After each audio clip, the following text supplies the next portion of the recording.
like to welcome you back again to our third Asian Life Insurance Summit. The presentation will be on innovation management, choice of IT solution for core business administration processes.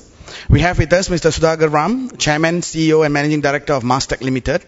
We have always found it remarkable that the nature of industry in Asia is actually quite different from the UK or the US where we do business. And it's actually driven by various things. One, it is the size of the population. While the individual ticket values tend to be low, the numbers are very huge. So the volumes that you have to deal with in India or Asia are very different from what you would have typically in the US or UK. There's been a fair amount of product diversity and innovation in these markets given the nature of the target market, that there is a large middle class, the affordability is low. It's a younger population than the US, so things like retirement products, which are very popular in the US or UK, are less of an issue here, and these are more investment products, unit-linked products, basic term and endowment products. In the distribution space, the entire move has been away from tied agents to bank assurance to independent financial agents to even more innovative channels. I think we have people here selling insurance along with fertilizer bags or through along with airline tickets and so on. So the nature of distribution is evolving. And along with all this, the problem is that there is less money to go around, and the cost of operation is always a specific issue. And how do you optimize? In many of the large companies, we have found that because of legacy, the costs of IT are becoming so huge that it is actually becoming a millstone around for any kind of innovation, and the cost of administration becomes very high. And the nature of regulation keeps changing. Like we've gone through the issue of unit-linked products with regulators in India between SEBI and IRDA. We have had issues in UK in terms of RDR. So these are things which have an impact on business and also obviously a direct impact on the IT platforms that support this business. The problem, however, is the entire technology in insurance has evolved over several generations. If I look from the 60s onwards, every generation of insurance products brought along with it its own generation of IT platforms, policy administration systems, so that most large companies today have a large base of policy admin systems which pretty much do similar things. And this is a big problem. Insurance is an industry where your contracts are very long. You have 20, 30, 40-year-old contracts. The number of products and variations that insurance companies handle are 5 times as much as the products and variants that a bank handles. At the same time, you have to carry the legacy of the old products because there are contracts and policies still running under the old products. So what has tended to happen in many large insurance companies across the globe, and I've seen the same thing happen in Asia too, even among relatively new companies, is as the business users became more sophisticated, there are more and more front-end systems like new business underwriting or claims adjudication, automatic claims processing, which have all got layered on top of the basic policy admin systems. And the way these things have been connected are all like point-to-point interfaces. I don't know how many of you remember the old telephone exchanges which we used to have in our offices. I remember my first job where we had an operator who would keep plugging leads into different sockets as and when she had to connect an incoming call. The state of art in the past in terms of technology has been very similar. So you had to build point-to-point interfaces.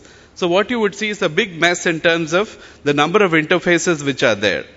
What this actually leads to is making any change, making the system responsive to the business needs, business context becomes pretty complicated because you have to manage all the interfaces and ensure that nothing breaks there. On top of it, the web technologies came as well as third-party interfaces have added one more layer of complexity into the whole thing. So the base set of modules, what essentially insurance does is on your right-hand side, but that has got replicated several times over with almost thousands of point-to-point connections, making the entire IT system extremely complex. And this is the state of art in many large companies. I was speaking to a large insurer in North America the other day, and he was the CIO. He says we have 16 different systems doing the same thing. but I just can't create a business case to go and transform all of them, especially in a North American kind of context. So what we have done is we have offshored the whole thing so that the cost of maintenance comes down. And whenever there's a business requirement, we try and do it around the system rather than go and touch the system itself. So you start creating band-aids, you create various glues that somehow hold this whole thing together. And a lot of business is actually done on spreadsheets rather than on the core system. So Excel is probably the most mission-critical application in large financial services companies across the globe. He says, my issue is, I know I can't justify this, but the next acquisition I make, and in the US or North America, typically you would have to grow by acquisition, I will inherit another 15, 20 systems. At some point, this is going to break. I don't know when. I'm hoping it will be after I retire from this job or I get thrown out from this job. But at some point, it will break, and then we don't know how to handle it. Now, this is not unique. Many insurance companies across the globe have this. So clearly, with a base like that, technology can become a bottleneck. The modern technology, however, takes a different approach to the back office systems. Like products like Elixir that we have built after considerable experience, what we do is we have factored in about 35 different product families across the globe. When I say product families, various flavors of term life, various flavors of endowment, unit-linked products, universal life, annuities, pensions, the whole spectrum across the globe, because we know that these products are going to keep moving, that there would be innovation across where different countries would adopt different sets of these products. So we take the whole thing and provide a model which can actually handle all this in a very configurable manner. Fortunately, the technologies of today with services-oriented architecture, a component kind of an approach, allow this to be done. It was not possible 10 years back, 20 years back.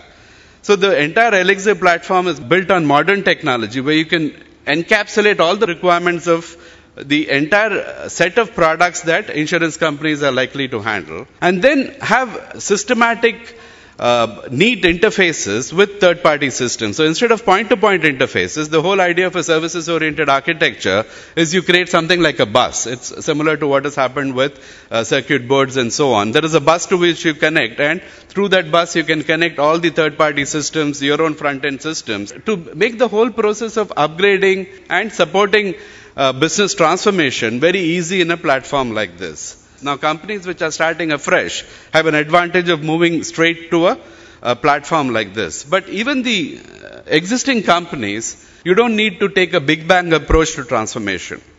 So our own approach is to transform the existing legacy over a period of 3 to 5 years, depending on how complex it is, so that there is minimal business disruption. The other thing we have to recognize is IT is a very small part of your total cost. And if you try to optimize IT cost, you may actually end up increasing business operation costs. In fact, along with our partner Transamerica, we did a study on our new business underwriting platform, which is the mortality management system. We found that many companies were trying to optimize that cost of mortality of the new business underwriting platform, and that was actually a very low leverage because that hardly could save them 0.5% or 1% in terms of their total cost.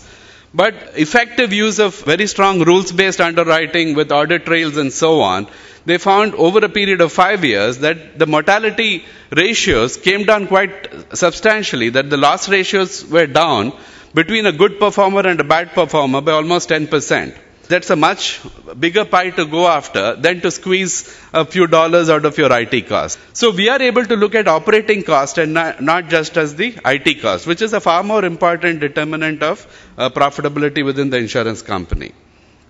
So in essence, there are just a simple set of messages. Many companies, especially when they start up, and this I'm almost amazed in India and Asia, that you have a foreign principal and you assume that their systems are good. So you first go and implement their systems, whether it is third-party vendors or homegrown systems from your principal, from your parent. So actually you inherit a mess which you had no need to inherit in the first place. And I'm sure people who have gone through that cycle in India are now looking at how to get to the next level. So if you're starting with a clean slate, the best is not get in, look at the latest platform, look at the technologies which will support you for the next 15 years, 20 years. You need to have very high expectations out of IT. So Today's technology can deliver far more than what you were used to in the past. Be demanding on your IT, be demanding on your vendors to expect far more from your core. And look at the business impact rather than just the IT costs. Obviously, IT costs are important in the overall scheme, but how do we optimize business impact, I think, is more critical as in making a decision like this. So, with that, basic message is use IT as an enabler and not as a blocker of innovation. And it is possible today because the technology is supported. You've got a plethora of choices there, but make the wisest choice there.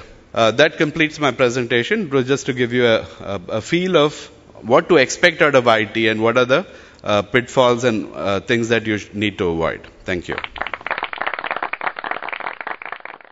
My question to Mr. Ram is, over the past decade, the Indian insurance industry we've got different lead management systems, we've got Salesforce automation to bring in efficiencies. What is the one thing which you think will bring in efficiencies in the distribution system?